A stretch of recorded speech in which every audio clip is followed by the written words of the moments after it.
Hey guys, welcome back to my channel. So today I thought that I would make this video today to talk to you guys about what is a good, kind, and polite way to express any concerns that you have to pet stores or employees at pet stores whenever you guys are there and you see an issue. I get comments from you guys all the time telling me that you were in a pet store recently and you saw an animal that was either being neglected or not being given the proper care, etc., and it really bothered you and you wanted to say something but you didn't know how. So I thought that I would make this video giving you guys some tips and my opinions on how you can approach a pet store or an employee to help an animal if you see something that needs fixing, while also being kind and polite. So let's say that you're at a pet store and you see an animal that is being mistreated, neglected, in an improper enclosure, being given improper care, it's sick, etc. Regardless of what type of concern you have, you feel that you have the knowledge to know that this animal needs help and you want to make it known to the store or the store manager. So confrontations are never easy. Whether you know the person or not, it's always really hard, especially when it's a confrontation regarding animal care. It's never easy, but sometimes it is necessary. So let's say you go to a pet store and you see something that needs to be brought to the store's attention regarding an animal.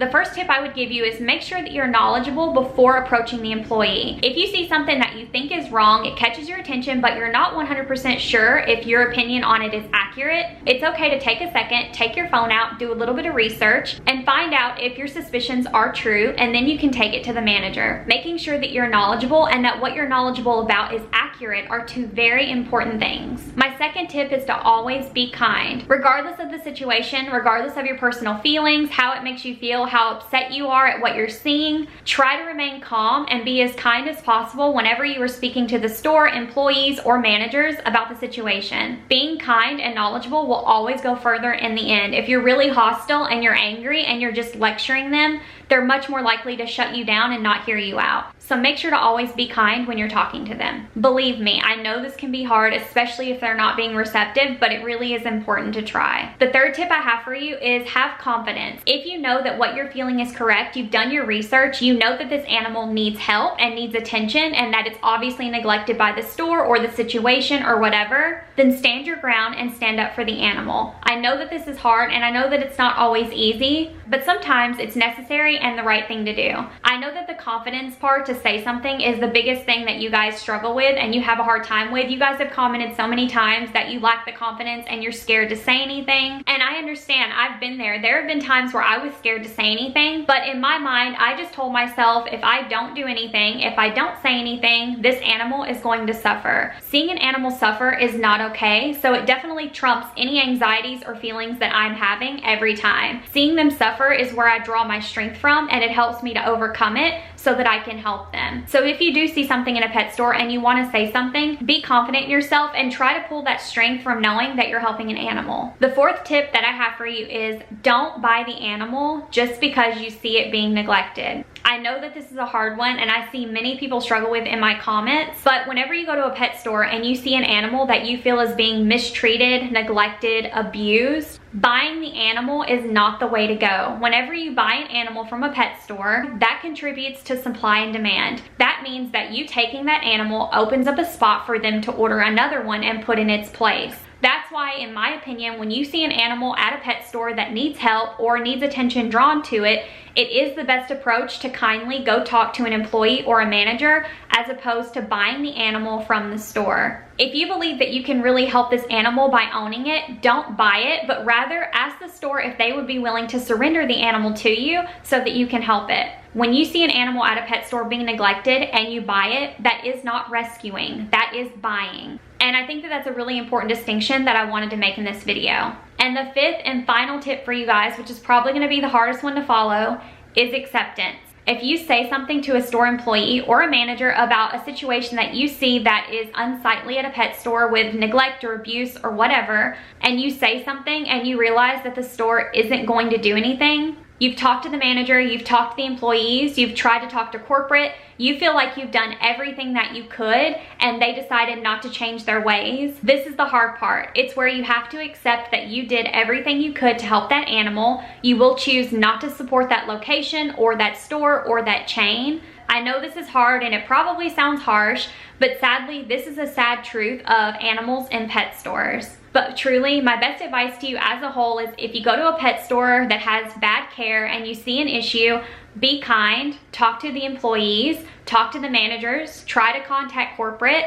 Don't buy the animal. If it's an animal that you can care for, provide for, and you know that, and you would like to try and rehab it, ask them if they would be willing to surrender it to you for no cost to you. And if they won't do that, they won't help the animal, and you feel that you've done everything you can, try to find comfort in that you did everything that you could. I know that sadly, it's more often than not that we all go to a pet store and you see an animal that's being neglected or in need of attention. And I do think that a lot of the times the pet stores are very receptive, and a lot of them really do try to improve little things here and there. Obviously not as much as we wish, but I do hope that this video helped you with some tips and tricks if you do happen to find yourself in one of these situations in a pet store. Thank you guys so much for watching this video. I really appreciate it. I will see you guys next time. Be kind. Bye. So I know you guys are probably really confused and you're probably like, what? The video is over. And yes, the first part of the video is over. However, I really wanted to do a snail update portion, even though I know this isn't a snail video at all. But I just wanted to show them to you guys because it's been a minute since I've showed them to you, and since I've showed you guys this little 10-gallon quarantine tank. My mystery snail is inside the tube. She loves this little hide that I bought for the fish I'm gonna be quarantining in here,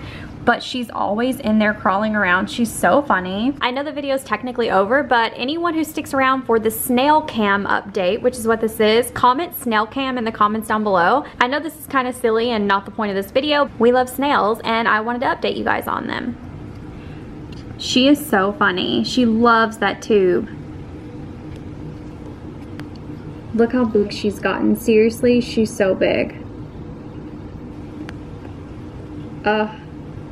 I love her. She's doing so well and she's gotten so big. She looks completely different than she did whenever I very first got her. And the little brown butt on the back of her shell is like my favorite part of her. She's so cute. Here's my little ram's horn maneuvering over the angle of the corner of the tank. He's really big too, but it's amazing how small he is compared to my mystery snail. Like, she is literally 2 to 3 times bigger than him. She's huge. I hope she actually gets a lot bigger. I don't know if she will or not, but I really hope that she does. They're still just chilling in this 10-gallon tank because, as you guys know, I guess I'll put these down, all of my failure snail foods. You guys know that I'm gonna be getting my bottom feeder soon.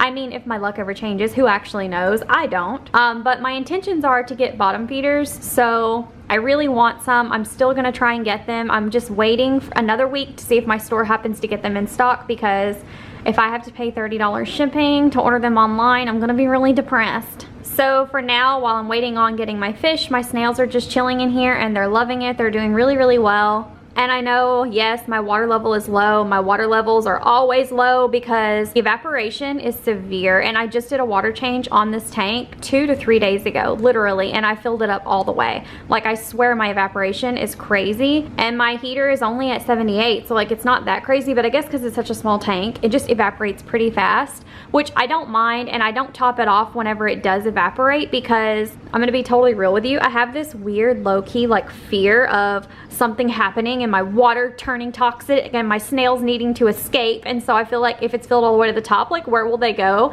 So I like constantly watch my snails, and if I ever see them getting up here, I'm like, gotta check my water levels, even though I know like nothing's gonna happen. I'm just super paranoid about it. So yeah, maybe an unrealistic snail fear, but I do leave my water level a little bit low. As I'm telling you guys about my very unrealistic snail fear, I'm realizing I have a very unhealthy obsession with my snails. I really love them. Specifically these 2 snails. My bladder snails are bladder snails. Like, I have a million, it's fine. I need to do an update on that tank, by the way. If you guys want to see a bladder snail tank update, let me know in the comments down below, because I haven't showed you guys that tank in a good minute.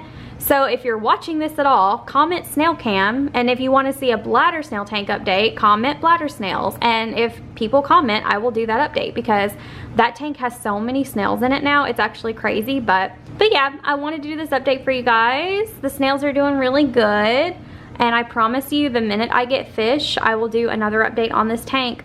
Wish me luck. Bye guys, be kind.